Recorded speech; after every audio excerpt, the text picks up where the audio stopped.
Hi friends, welcome back to Rajani Lokesh cooking channel. ಇವತ್ತಿನ recipe ಹಸಿಮೆಣಸಿನಕಾಯಿ ಗೊಜ್ಜು. ಹಸಿಮೆಣಸಿನಕಾಯಿ ಗೊಜ್ಜು ಹೇಗೆ ಮಾಡ್ತು ಅಂತ ನೋಡೋಣವಾ? ಬೇಕಾಗಿರೋ ಇಂಗ್ರೀಡಿಯೆಂಟ್ ಹಸಿಮೆಣಸಿನಕಾಯಿನ ಈ ಥರ ಸೆಂಟ್ರಲ್ ಒಂದು ಇದಾಕ್ಬಿಟ್ಟು ಕಟ್ ಮಾಡ್ಕೊಂಡಿದ್ದೀನಿ. ನೋಡಿ, ಈ ಥರ ಇರಬೇಕು ಹಸಿಮೆಣಸಿನಕಾಯಿ. ಹಸಿಮೆಣಸಿನಕಾಯಿಂದ ಮಾಡಿರೋದ್ರಿಂದ ಸ್ವಲ್ಪ ಹುಣಸೆ ಹಣ್ಣು ರಸ ಸ್ವಲ್ಪ ಜಾಸ್ತಿನೇ ಬೇಕು. ನಾನು ಹುಣಸೆ ಹಣ್ಣು ರಸ ಇಷ್ಟು ತಗೊಂಡಿದ್ದೀನಿ. ಧನಿಯಾ ಪುಡಿ, ಹುರ್ಗಡ್ಲೆ, ಒಂದು ಈರುಳ್ಳಿ, ಕರಿಬೇವು, ತೆಂಗಿನಕಾಯಿ ಅರ್ಧ ಚಿಪ್ ತಗೊಂಡಿದ್ದೀನಿ, ಎಲ್ಲ, ಒಗ್ಗರಣೆಗೆ ಸಾಸಿವೆ ಹಾಗೂ ಎಣ್ಣೆ, ರುಚಿಗೆ ತಕ್ಕಷ್ಟು ಉಪ್ಪು. ಈಗ ಹೇಗೆ ಮಾಡೋದು ಅಂತ ನೋಡೋಣ ಬನ್ನಿ. ಈಗ ಮೊದಲಿಗೆ ನಾನು ಬಾಣಲಿ ಇಟ್ಕೊಳ್ತೀನಿ. ಗ್ಯಾಸ್ ಆನ್ ಮಾಡ್ಕೊಳ್ಳೋಣ.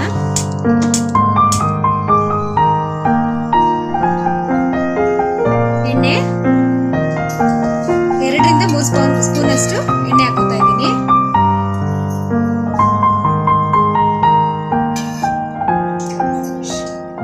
ಹಸಿಮೆಣಸಿನಕಾಯಿ ಹಾಕೊಳ್ಳೋಣ. ಈಗ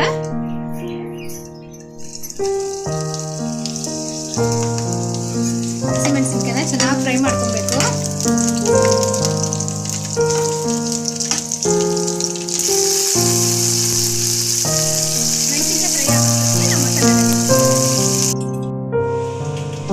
ಜಾರ್ ತಗೊಂಡಿದ್ದೀನಿ. ಕಾಯಿ ಹಾಕೊಳ್ಳೋಣ. ಫಸ್ಟ್ ನಾನು ತೆಂಗಿನಕಾಯಿನ ಪೌಡರ್ ಮಾಡ್ಕೊಂಡು ಬರ್ತೀನಿ. ತೆಂಗಿನಕಾಯಿನ ಪೌಡರ್ ಮಾಡ್ಕೊಂಡು ಬಂದಿದ್ದೀನಿ. ಈಗ ಹುರ್ಗಡ್ಲೆ ಹಾಕೊಳ್ಳೋಣ. ಹುರ್ಗಡ್ಲೆ 1 ಸ್ಪೂನು, ಧನಿಯಾ ಪುಡಿ 2 ಸ್ಪೂನು,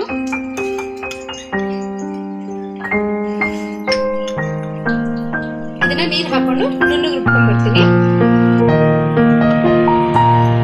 ರುಬ್ಕೊಂಡು ಬಂದಿದ್ದೀನಿ. ಈ ತರ ಇದ್ರೆ ಸಾಕು. ಮೆಣಸಿನಕಾಯಿ ಒಂದು 70% ಇಂದ ಫ್ರೈ ಆಗಿದೆ. ಈಗ ಈರುಳ್ಳಿ ಹಾಕೊಳ್ಳೋಣ.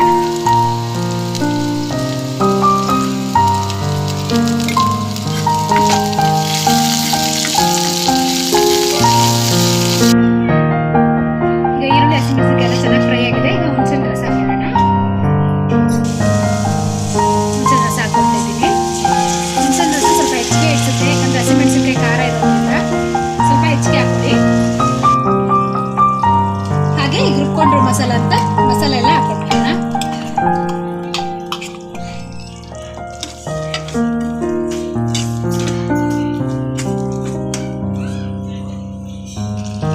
ಅದೇ ಜಾರ್ಗೆ ನೀರು ಹಾಕೊಂಡು ಈಗ ಆಡ್ ಮಾಡ್ತಾ ಇದ್ದೀನಿ. ಗೊಜ್ಜು ಸ್ವಲ್ಪ ಗಟ್ಟಿ ಇರೋದ್ರಿಂದ ಇನ್ನೂ ಸ್ವಲ್ಪ ನೀರು ಹಾಕೊಳ್ಳೋಣ. ನೀರು ನೋಡ್ಕೊಂಡು ಹಾಕೋಬೇಕು. ಜಾಸ್ತಿ ನೀರು ಹಾಕಬಾರ್ದು, ಹಾಗೆ ತುಂಬ ಗಟ್ಟಿ ಕೂಡ ಹಾಕಬಾರ್ದು.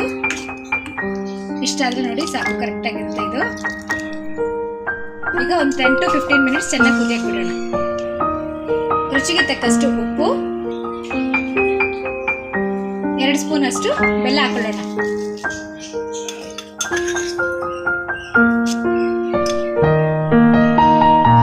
ಗೊಜ್ಜು ಚೆನ್ನಾಗಿ ಕುದಿಬೇಕು. 10 to 15 ಮಿನಿಟ್ಸ್ ಚೆನ್ನಾಗಿ ಬಾಯ್ಲ್ ಆಗುತ್ತೆ. ಇದನ್ನ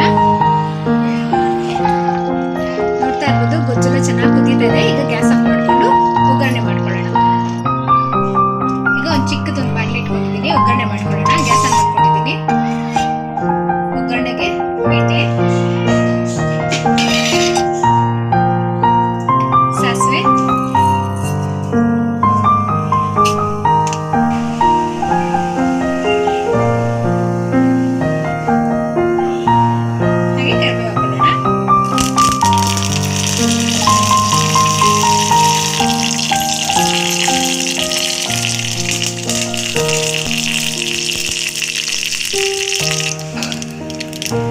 ಒಗ್ಗರಣೆ ಚೆನ್ನಾಗಿ ಫ್ರೈ ಆಗಿದೆ. ಗೊಜ್ಜು ಹಾಕೊಳ್ಳೋಣ. ಸ್ಪೈಸಿ ಆದ ಮೆಣಸಿನಕಾಯಿ ಗೊಜ್ಜು ರೆಡಿಯಾಗಿದೆ. ದಯವಿಟ್ಟು ಗ್ಯಾಸ್ಟ್ರಿಕ್ ಇರೋರು ಆಗ್ಬೋದು, ಅಸಿಡಿಟಿ ಆಗಿರೋರು ಆಗಿರ್ಬೋದು, ಟ್ರೈ ಮಾಡಬೇಡಿ. ಸ್ಪೈಸಿ ಫುಡ್ ಇಷ್ಟಪಡೋರಾದ್ರೆ ಡೆಫಿನೆಟ್ಲಿ ಟ್ರೈ ಮಾಡಿ, ತುಂಬಾ ಚೆನ್ನಾಗಿರುತ್ತೆ. ಈ ವಿಡಿಯೋ ಇಷ್ಟ ಆಗಿದ್ರೆ ನಿಮಗೆ ಲೈಕ್ ಮಾಡಿ, ಶೇರ್ ಮಾಡಿ, ಕಮೆಂಟ್ ಮಾಡಿ. ಮರೆದಿರೋ ನನ್ನ ಚಾನಲ್ನ ಸಬ್ಸ್ಕ್ರೈಬ್ ಮಾಡಿ. Thank you for watching.